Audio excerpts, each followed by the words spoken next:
Bienvenue dans la réunion des miracles. Combien d'entre vous, vous croyez que Dieu guérit parce qu'il est puissant ou par puissance? Ceux qui croient que Dieu guérit par puissance ou parce qu'il est puissant, parce qu'il est tellement puissant qu'il veut nous guérir, vous êtes dans l'erreur. Vous avez besoin d'être changé dans votre mentalité.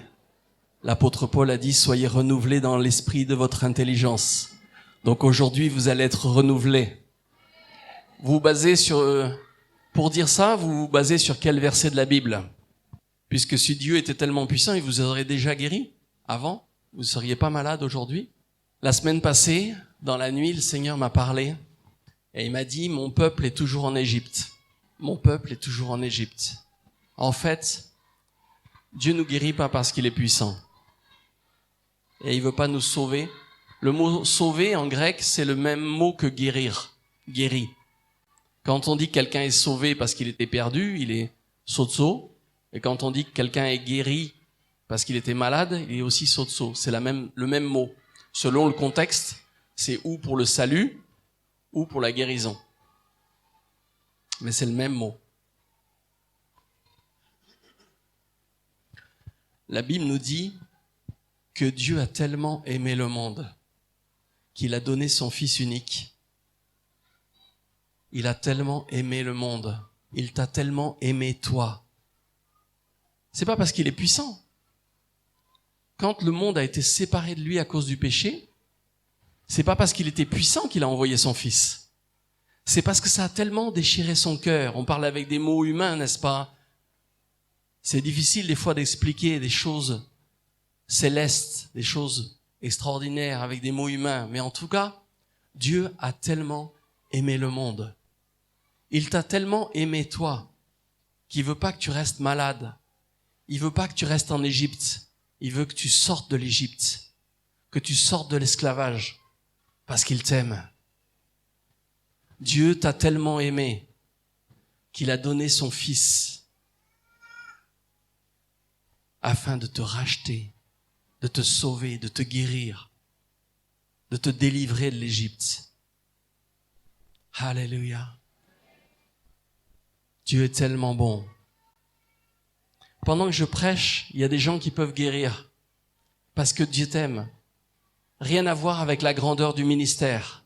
Il n'y a pas de ministère plus grand que Jésus, n'est-ce pas? Et pourtant, Jésus, dans le village où il a vécu, et il a pu faire très peu de miracles parce que les gens n'ont pas cru en lui. Il n'y a pas de ministère plus grand que Jésus. Donc ça dépend pas de la grandeur du ministère. Ça dépend de son amour pour toi et de ta foi. Sans la foi, il est impossible d'être agréable à Dieu. Sans la foi, celui qui s'approche de Dieu doit s'approcher avec foi et croire que Dieu est le rémunérateur de ceux qui le cherchent. Alors si aujourd'hui tu entends sa voix, n'endurcis pas ton cœur. Si tu entends sa voix aujourd'hui, et si tu l'entends te dire « je t'aime » au travers de moi, ou peut-être directement, n'endurcis pas ton cœur.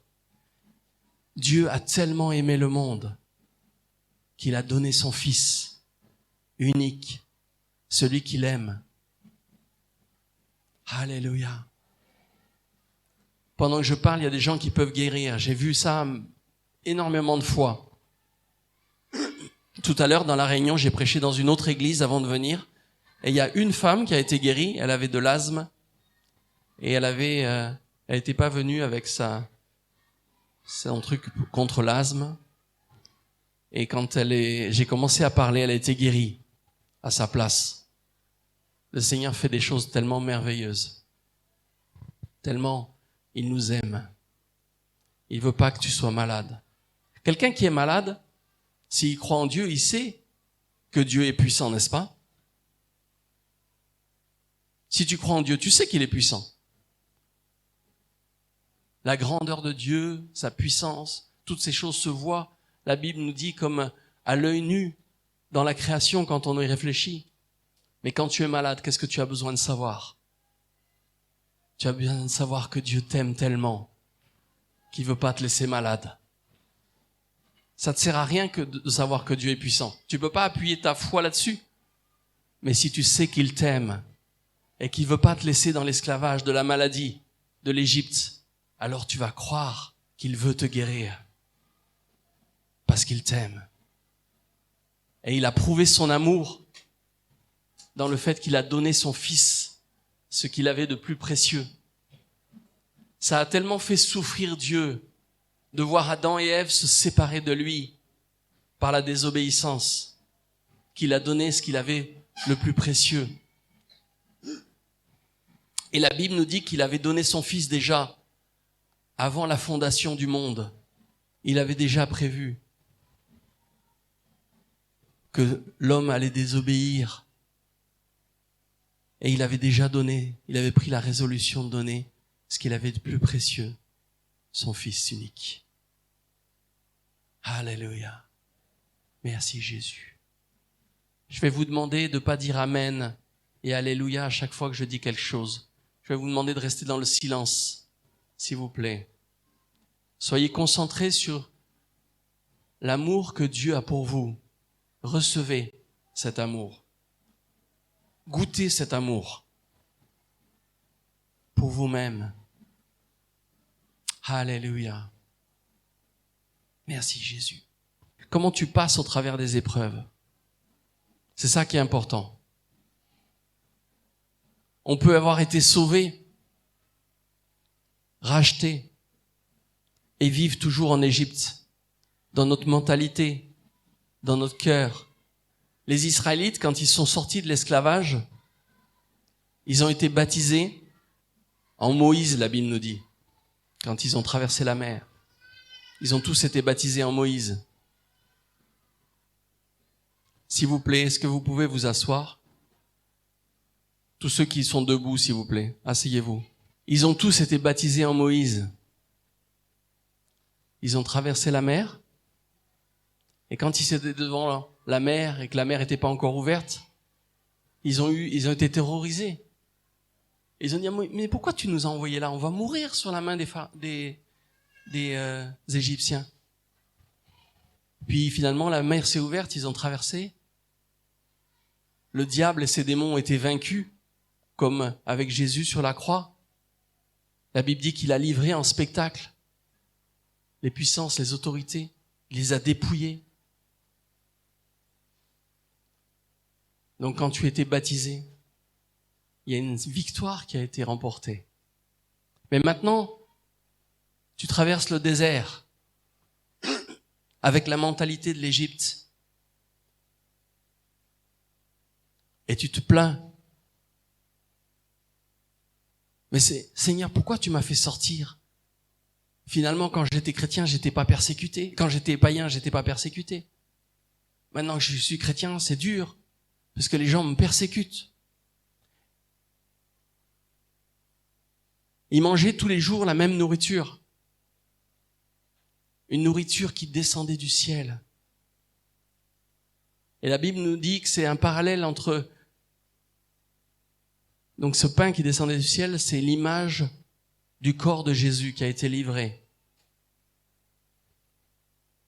Et ce pain avait toujours le même goût.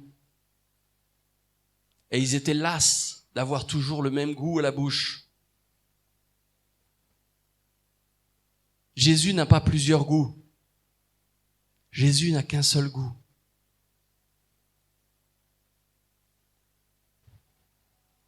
Jésus n'a qu'un seul goût. Le goût du salut, de la guérison, de la liberté. Mais cette liberté nous oppose à un monde de ténèbres. Comment tu passes dans le désert quand tes amis te rejettent parce que tu es chrétien, parce que tu as de l'opposition, parce que tu as toujours la même nourriture et tu vois pas encore l'abondance? La façon dont tu vas passer ce désert va te qualifier pour rentrer en Canaan. De tous ceux qui sont sortis de l'Égypte, seulement 2 sont rentrés en Canaan. Parce qu'ils sont passés à travers le désert, qui est l'image du dépouillement de la chair, avec joie. tous les Israélites dans les 12 qui sont allés en explorateur, il y en a 10 qui ont vu des géants, mais il y en a que 2 qui ont eu la vision de Dieu. La Bible dit, faites par l'esprit mourir les œuvres de la chair. Comment tu passes dans le désert? C'est ça qui va te qualifier pour rentrer dans l'abondance. Et les Israélites, ils en avaient marre. Ils disaient à Moïse, mais pourquoi tu nous as envoyés mourir au désert? Pourquoi quand on était en Égypte, on avait du pain à satiété, de la viande. Il y a 2 sortes d'abondance. Il y a l'abondance de l'Égypte, mais il y a aussi une abondance qui nous est destinée en Canaan. Quand on rentre en Canaan. Mais pour rentrer en Canaan, il faut que l'Esprit de Dieu travaille et que l'on apprenne à se réjouir en toutes choses. La Bible dit, réjouissez-vous toujours dans le Seigneur. Je le répète, réjouissez-vous. Pour que cette joie puisse venir dans nos cœurs, il nous faut être remplis du Saint-Esprit. Il faut aspirer à être remplis du Saint-Esprit. Parce que c'est seulement quand on est rempli du Saint-Esprit qu'on peut se réjouir. C'est pas par la chair, ni par notre propre volonté. Mais la Bible dit que Dieu cherche des adorateurs en esprit et en vérité. Il y a plusieurs passages où on voit que Jésus, il tressaille d'allégresse par le Saint-Esprit. Par le Saint-Esprit. Non pas par la chair. La traversée du désert, c'est le renoncement. La Bible nous dit que Dieu a, le Saint-Esprit, l'Esprit de Dieu, a des désirs qui sont contraires à ceux de la chair, afin qu'on fasse pas ce que l'on a envie. Mais quand on est dépouillé, quand par l'Esprit on fait mourir les œuvres de la chair, l'envie, la cupidité, la haine, la jalousie, toutes ces choses, la médisance, la calomnie, l'hypocrisie, quand par l'Esprit de Dieu on fait mourir ces choses, alors il y a une joie en nous par le Saint-Esprit et on peut se réjouir réellement en Dieu. Mais tant que les œuvres de la chair ont une action dans nos corps, on peut pas se réjouir selon Dieu. Quand on est persécuté, on se dit mais pourquoi je suis persécuté? Et quand les temps sont difficiles, mais pourquoi c'est difficile? Mais Seigneur, avant, peut-être pour certains d'entre vous, vous avez connu l'abondance. Et puis au moment où vous êtes devenu chrétien, vous avez tout perdu, les amis, parce que vous étiez musulman, votre famille, ou même d'autres. Il y a un dépouillement. Et Jésus dit, soyez au milieu des ténèbres comme des lumières. Vous êtes la lumière du monde. Soyez au milieu du monde comme du sel, parce que vous êtes le sel de la terre. Tant que tu te réjouis selon la chair, tu peux pas plaire à Dieu. Celui qui marche par la chair ne peut pas plaire à Dieu. C'est seulement celui qui est conduit par l'Esprit qui est son fils ou sa fille, son enfant.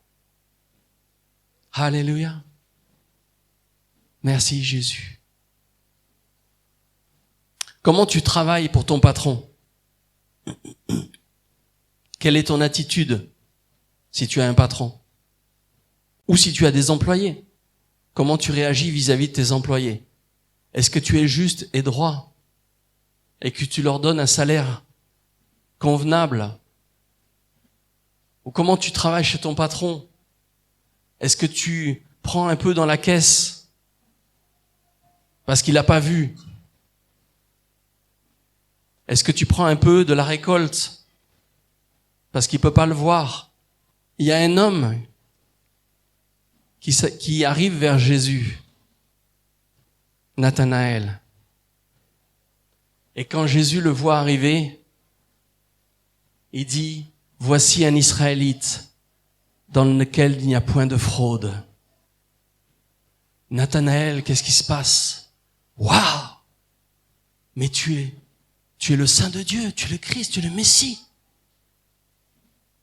Qu'est-ce qui a fait que Nathanaël ait dit cela? Comment ça se fait que Nathanaël, il ait eu une réponse comme ça? Parce que, alors Jésus lui répond, mais d'où me connais-tu? Nathanaël, il dit à Jésus, mais d'où me connais-tu? Et Jésus lui répond, mais quand tu étais sous le figuier, je t'ai vu. Et c'est là que Nathanaël s'exprime, n'est-ce pas? Qu'est-ce qui s'est passé sous le figuier pour que Nathanaël ait cette réaction envers Jésus? Si ce qui s'était passé sur le figuier était visible aux yeux des hommes, il n'aurait pas dit cela. Parce que n'importe qui était à côté de Nathanaël aurait pu voir ce qu'il a fait ou pas fait. Mais quand Nathanaël était sous le figuier, il y a quelque chose qui s'est passé, qui était invisible aux yeux des hommes, mais qui ne pouvait être visible qu'aux yeux de Dieu. Comment tu réagis quand tu travailles pour ton patron? Est-ce que quand il a le dos tourné, tu voles un peu? Tu prends un peu, mais mon patron, il verra rien, donc il pourra rien dire. Nathanaël, qui est-ce qui sait le métier que Nathanaël faisait sous un figuier? Nathanaël, sous un figuier, qu'est-ce qu'il faisait? Eh bien, Nathanaël travaillait pour un patron. Il était ouvrier agricole. Et il était en train de ramasser les figues qui étaient mûres, qui étaient juteuses, qui étaient les meilleures figues d'Israël. Un pays où coule le lait et le miel. Les meilleures figues de la terre étaient sur ce figuier. Et Nathanaël, il avait faim. Il n'avait pas mangé. Il avait le ventre vide. Mais il prenait délicatement les figues et il les mettait dans son panier pour les emmener à son maître qui l'avait embauché, son patron. Et il avait faim. L'estomac lui tiraillait. Et il disait en son cœur, « Ah, Seigneur, j'aimerais tellement manger ces figues, mais parce que je t'honore, je les mets dans le panier. Et c'est seulement mon patron qui me donnera mon salaire, qui me permettra d'aller manger. » Nathanaël avait un cœur, il y a eu une discussion qui s'est engagée avec Dieu. Et il a dit, « Seigneur, parce que je te respecte, parce que je respecte ton nom, je ne volerai pas les figues de mon patron. Je vais lui donner toutes les figues. Quand j'aurai fini mon travail, je pourrai aller me rassasier. » Et la seule personne qui pouvait savoir ce qui s'est passé dans le cœur de Nathanaël à ce moment-là, c'est Dieu. Et c'est pour cette raison que Nathanaël s'est écrié, « Mais tu es le Christ, le Messie, le Sauveur d'Israël, le Fils de David. » Alléluia. Comment tu réagis quand tu travailles pour quelqu'un? Est-ce que tu le fais comme pour le Seigneur? Il y a un verset qui dit que tout ce que vous faites, faites-le comme pour le Seigneur. Il est le rémunérateur de ceux qui le cherchent. Quelle est la justice que tu mets en pratique? Jésus dira, si votre justice ne dépasse pas celle des scribes et des pharisiens, vous n'entrerez pas dans le royaume des cieux. Quelle est ta justice? Est-ce que parce que tu crains Dieu de tout ton cœur, tu honores ceux que tu sers? Ou bien quand ils ont le dos tourné, tu prends parce que tu sais qu'ils ne te verront pas, ils sont absents, mais Dieu te voit. Jésus dit, repentez-vous, repentez-vous, repens-toi, change de mentalité, approche-toi de moi et je vais donner un nouveau cœur. Si ton cœur n'a pas été changé, approche-toi de Jésus. Demande-lui de changer ton cœur et ta mentalité afin de pouvoir entrer en Canaan, le pays où coule le lait et le miel. Après le passage dans le désert, seulement 2 Israélites qui avaient dépassé l'âge de 30 ans sont rentrés en Canaan. Les autres sont morts dans le désert parce qu'ils n'ont vu que des géants, ils n'ont vu que la dureté, mais ils n'ont pas eu les yeux fixés sur celui qui est le rémunérateur de ceux qui le cherchent. La Bible nous dit que les patriarches, les prophètes ont vu Jésus par avance. Quand Jésus s'est révélé à Moïse, il s'est révélé sous le nom de celui qui est. Je suis celui qui est. Et quand on pose des questions à Jésus, il dit, avant qu'Abraham fût, moi je suis. Et la Bible nous dit que personne n'a vu le Père, mais le Fils qui est dans le sein du Père l'a fait connaître. Donc celui que Moïse a vu, c'est Jésus. Est-ce que tu as les yeux fixés sur Jésus, oubliant ce qui est en arrière? Est-ce que tu as les yeux fixés sur Jésus, sur la croix et sur la victoire? Ou bien est-ce que tu as les yeux fixés sur l'Égypte, l'abondance que tu vivais avant? Pas forcément l'abondance, mais les fruits de ce que tu vivais avant. Mais si tu passes victorieux, si par l'Esprit tu fais mourir les œuvres de la chair, alors tu vas rentrer en Canaan. Tu vas pas voir les géants qui se dressent en face de toi sur ton chemin. La Bible nous dit que l'Esprit a des désirs qui sont contraires à ceux de la chair, afin que tu ne fasses pas ce que tu as envie. Donc l'envie fait partir des désirs de la chair et de l'Égypte. Ah, j'ai envie que, je veux que, je vais faire à ma tête. Quand les Israélites sont rentrés en Canaan, Dieu leur a donné de remporter la victoire contre Jéricho. Les murailles sont tombées. Après, ils ont voulu en faire qu'à leur tête. Ils ont dit, ah, mais Dieu est avec nous. On va y aller à la conquête. Mais au lieu de consulter Dieu, ils ont fait, moi je veux que. Je veux faire. Je vais montrer à Dieu que, au lieu d'obéir à la voix du Seigneur, des fois on prend on perd dans nos vies. On croit que Dieu est avec nous, mais on l'a pas consulté. Et comme on ne consulte pas, on marche pas par l'Esprit. Et donc on prend des défaites. Mais ces défaites-là, normalement, sont là pour nous apprendre. On doit chercher à écouter la voix du Saint-Esprit. Alléluia. Merci Jésus. Merci Seigneur. Est-ce que quelqu'un a été guéri?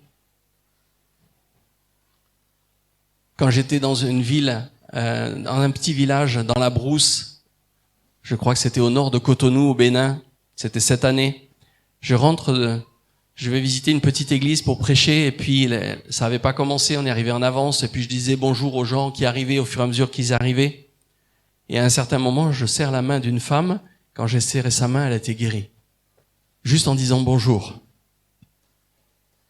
J'ai un ami qui s'appelle Saïd. Il était malade pendant 3 jours. Il était au lit. Et puis, j'avais besoin qu'il travaille dans mon entreprise. Et je lui téléphone. Je dis, allô Saïd. Quand il a entendu ma voix, il s'est levé de son lit, complètement guéri. Je savais pas qu'il était malade. J'ai pas prié pour lui. Mais l'amour de Dieu pour lui s'est manifesté. D'ailleurs, c'est un homme dont un des ancêtres était là le jour où Jésus a été crucifié à Golgotha. De père en fils, de parents en enfants, ils se transmettent cette chose-là. Et pourtant, ils étaient musulmans. Ils sont musulmans dans sa famille. Mais il y avait un de leurs ancêtres qui était là le jour où Jésus a été crucifié. Et ils transmettent de génération en génération cette histoire.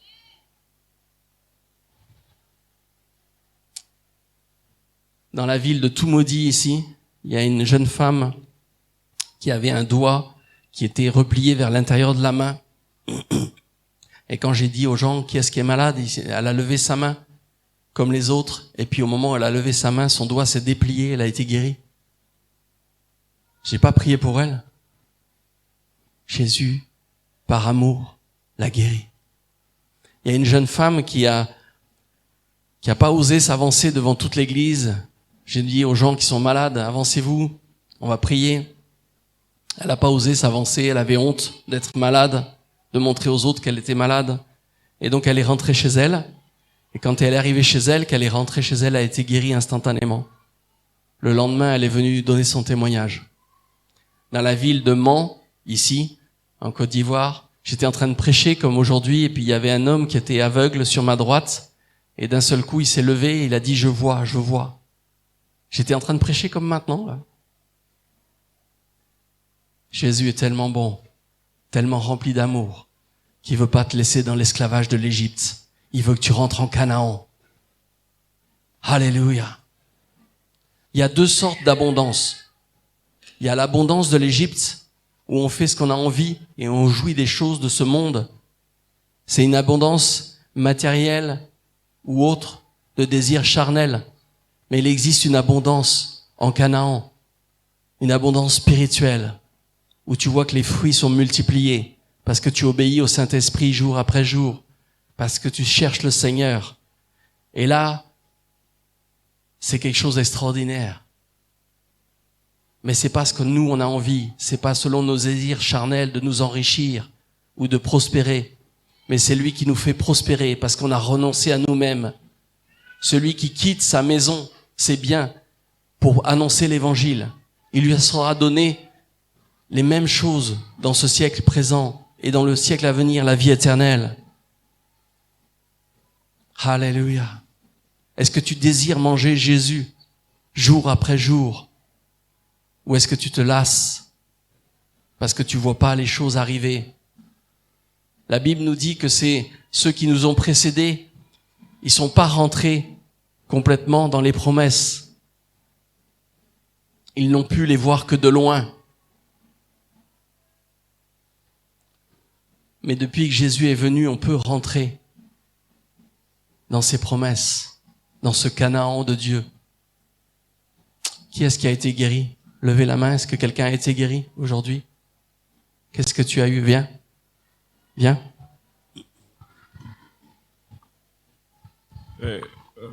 J'avais un peu mal à la tête. Bon, c'est dû au fait que il y avait un problème de santé. Bon, j'allais à l'école et puis j'avais été surmené. Donc je suis arrivé en Dieu. Ça a commencé à aller puis ça va maintenant bien. Donc, au fur et à mesure, au fil du temps, ça va. Donc je vois qu'il y a une progression. Voilà pourquoi je dis que j'ai reçu une santé. Et Dieu m'a permis d'être en bonne santé. Amen. Alléluia. Quelqu'un d'autre? Est-ce que quelqu'un d'autre a été guéri? Quand j'étais à Cotonou cette année, on faisait une campagne d'évangélisation en plein air et il y a une femme qui avait des douleurs aux 2 genoux. Elle est arrivée avec sa moto et comme elle avait des douleurs, elle est restée assise sur sa moto. Et quand elle est arrivée sur le terrain, en fait, là où je prêchais, elle a été guérie en arrivant sur le terrain de l'évangélisation. Alléluia, Dieu est bon. Est-ce que quelqu'un d'autre a été guéri?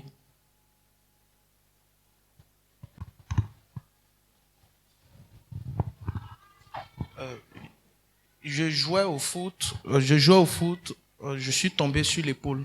Ça fait près de 6 mois que j'ai cette douleur à l'épaule.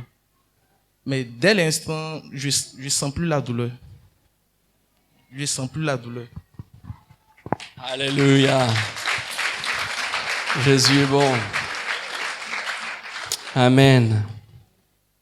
Jésus est bon. Quelqu'un d'autre?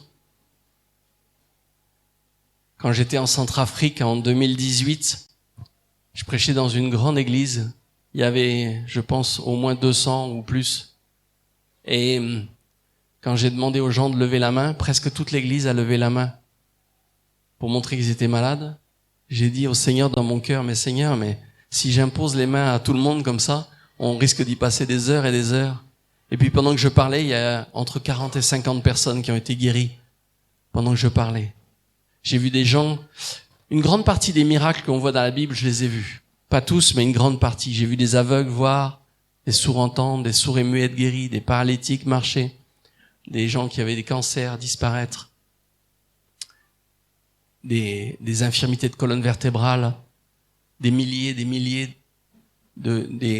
des hernies discales disparaître. Et vous savez, la Bible dit qu'on posait des malades sur le passage de l'apôtre Pierre, et puis quand son ombre passait sur les malades, ils étaient guéris. Mais j'ai vu plusieurs fois ce genre de miracle. Quand je parlais des fois avec des gens, même pas de Jésus, je parlais, et puis ils étaient guéris.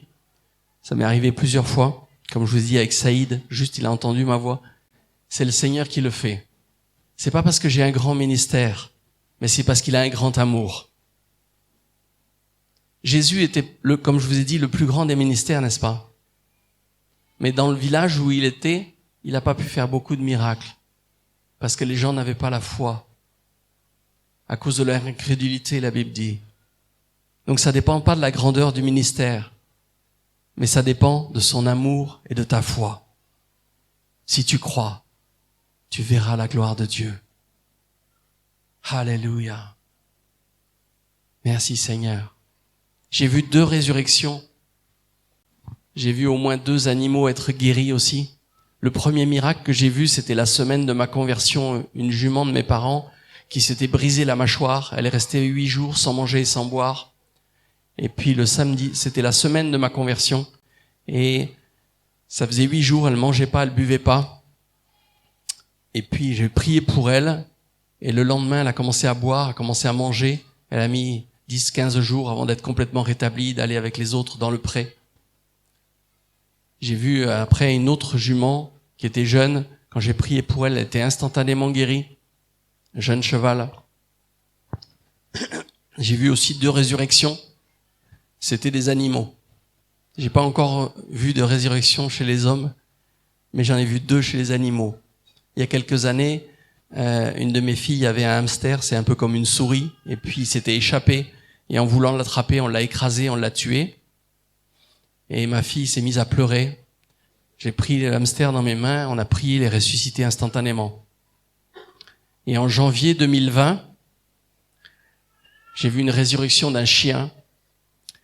Mes enfants avaient des chiens, et quand ma femme est partie à emmener les enfants à l'école avec la voiture, les chiens ont suivi la voiture et ils sont allés sur la grande route, là où les gens roulent vite. Et puis on a un des chiens qui s'est fait renverser par la voiture. Et il y a eu la colonne vertébrale qui était brisée. Il est devenu infirme, il pouvait absolument pas bouger, ni une oreille, ni la queue, ni rien. Et la colonne vertébrale était comme ça. Donc c'était vraiment visible.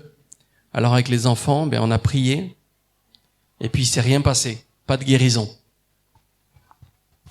Donc j'ai dit aux enfants, mais on peut pas la laisser souffrir comme ça. Si Jésus la guérit pas, on est obligé de la tuer.